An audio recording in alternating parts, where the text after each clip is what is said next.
मैंने तुम्हें जो भी आदेश दिया तुम लोग उसका पालन करो।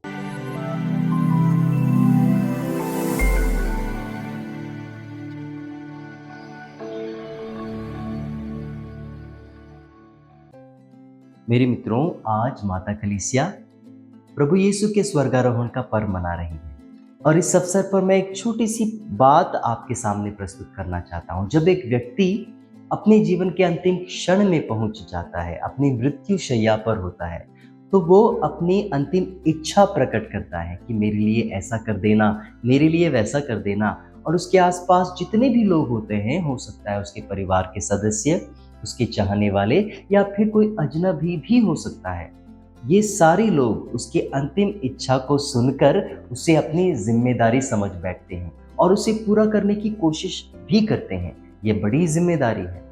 ठीक इसी प्रकार की बात, इसी प्रकार की जिम्मेदारी, इसी प्रकार की अंतिम इच्छा प्रभु यीशु अपने शिष्यों को दे रहे हैं। ना, हम इसे अंतिम इच्छा ना कहें बल्कि अंतिम आदेश कहें। अरे, इच्छा और आदेश में तो जमीन आसमान का फर्क होता है। इच्छा तो इच्छा होती है, लेकिन आदेश क्या होता है? आदेश हुक्म है।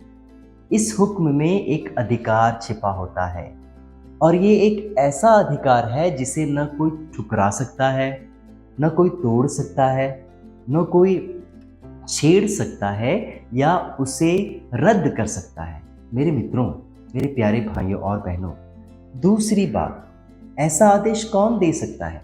ऐसा आदेश वही इंसान देगा जिसके पास में अधिकार है। प्रभु यीशु के पास अधिकार है और प्रभु यीशु स्वयं अपने सुसमाचार में मत्ती अध्याय 28 पद संख्या 16 में हमें बता रहे हैं। प्रभु कहते हैं, मुझे स्वर्ग में और पृथ्वी पर पूरा अधिकार मिला है।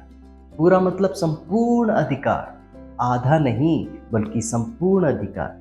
स्वर्ग में अधिकार, जी हाँ, स्वर्ग का सब कुछ प्रभु के अधीन में है। प्रभु तो स्वर्ग का राजा है, स्वर्ग राज्य उसके अधीन में है। और पृथ्वी और धरती, जी हाँ, धरती में जो कुछ भी है, इस संसार में जो कुछ भी है, पेड़ है, पौधे हैं, झरने हैं, जानवर है, समंदर है, जो कुछ भी है, यहाँ तक कि इंसान भी प्रभु के अधीन में है। और इसीलिए तो प्रभु कहते हैं, स्वर्ग में और पृथ्वी पर का अधिकार मुझे दिया गया है।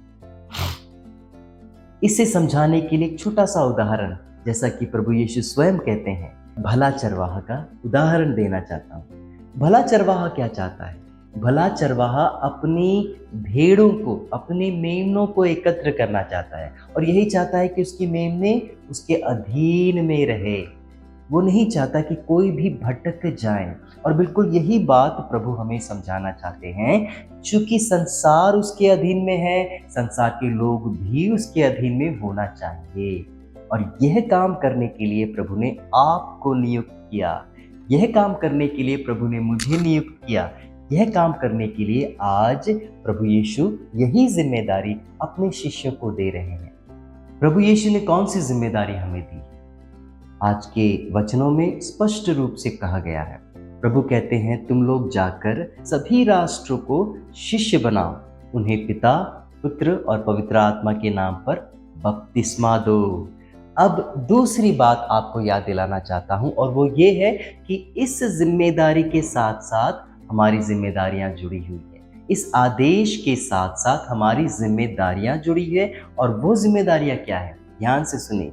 प्रभु यीशु आज के ही सुसमाचार में प्रभु यीशु कहते हैं, वो कहते हैं, मैंने तुम्हें जो भी आदेश दिया, मैंने तुम्हें जो भी आदेश दिया तुम लोग उसका पालन करो।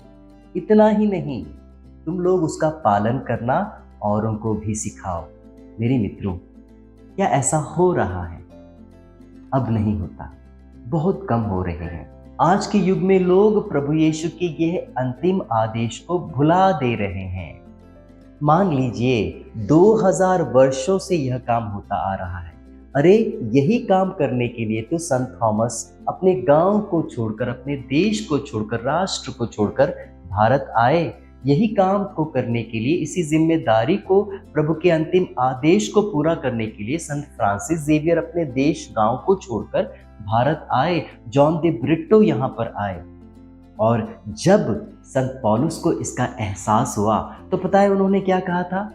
उन्होंने कहा था, धिक्कार मुझे यदि मैं प्रभु के सुसमाचार का प्रचार न करूं। उसने कहा था, धिक्कार मुझे यदि मैं प्रभु के सुसमाचार का प्रचार न करूं।